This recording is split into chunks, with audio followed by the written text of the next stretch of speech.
हमारा दिमाग और ये विशाल ब्रह्मांड, पहली नज़र में ये दोनों बिल्कुल अलग दुनिया लगते हैं। एक हमारे सिर के अंदर है और दूसरा इतना विशाल की कल्पना करना भी मुश्किल है।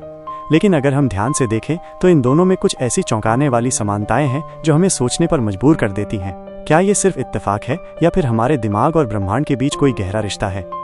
संरचना में समानताएं। हमारे दिमाग में अरबों न्यूरॉन्स होते हैं जो आपस में एक जटिल नेटवर्क की तरह जुड़े होते हैं। ये न्यूरॉन्स एक दूसरे से सूचनाएं भेजते और प्राप्त करते हैं, जिससे हमारी सोच, भावनाएं और क्रियाएं संभव हो पाती हैं। अगर हम ब्रह्मांड की बात करें तो यहाँ भी अरबों गैलेक्सी हैं। ये गैलेक्सी सिर्फ खाली जगह में नहीं तैर रही हैं, बल्कि वे डार्क मैटर और एनर्जी के एक विशाल नेटवर्क के जरिए आपस में जुड़ी हुई हैं। ये नेटवर्क ब्रह्मांड को एक जाले जैसी संरचना देता है। जब हम दिमाग के न्यूरॉन नेटवर्क और ब्रह्मांड के गैलेक्सी नेटवर्क की तस्वीरों को देखते हैं तो उनकी बनावट हैरान कर देने वाली तरह से एक जैसी लगती है। हमारे जीवन का सबसे महत्वपूर्ण हिस्सा डीएनए है। इसका स्ट्रक्चर एक घुमावदार सीढ़ी जैसा होता है जिसे डबल हेलिक्स कहते हैं। ये डीएनए ही हमारे शरीर की हर कोशिका को बनाने और काम करने का निर्देश देता है। अब जरा ब्रह्मांड में मौजूद डबल हेलिक्स नेबुला को देखिए।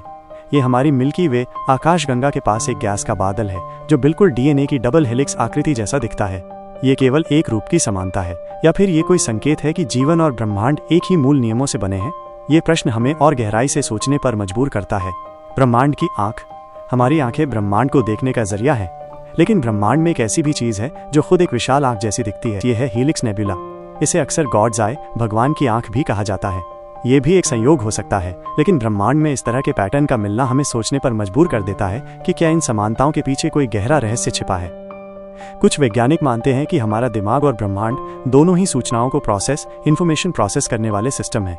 पैनसाइकिज्म जैसी कुछ दार्शनिक अवधारणाएं ये मानती हैं कि चेतना, कॉन्शियसनेस केवल मनुष्यों या जीवों तक सीमित नहीं है, बल्कि ये पूरी सृष्टि में फैली हो सकती है। होलोग्राफिक सिद्धांत के अनुसार ये भी संभव है कि ब्रह्मांड खुद एक विशाल प्रोजेक्शन हो, ठीक वैसे ही जैसे हमारा दिमाग बाहरी दुनिया की जानकारी को प्रोसेस करके एक वास्तविकता का अनुभव बनाता है। तो क्या वाकई हमारे दिमाग और ब्रह्मांड के बीच कोई गहरा रिश्ता है? क्या ये सिर्फ पैटर्न्स का खेल है या कुछ और? हमें अभी भी बहुत कुछ जानना बाकी है, लेकिन एक बात तो तय है, जितना हम ब्रह्मांड को समझते हैं उतना ही हम खुद को भी समझने लगते हैं।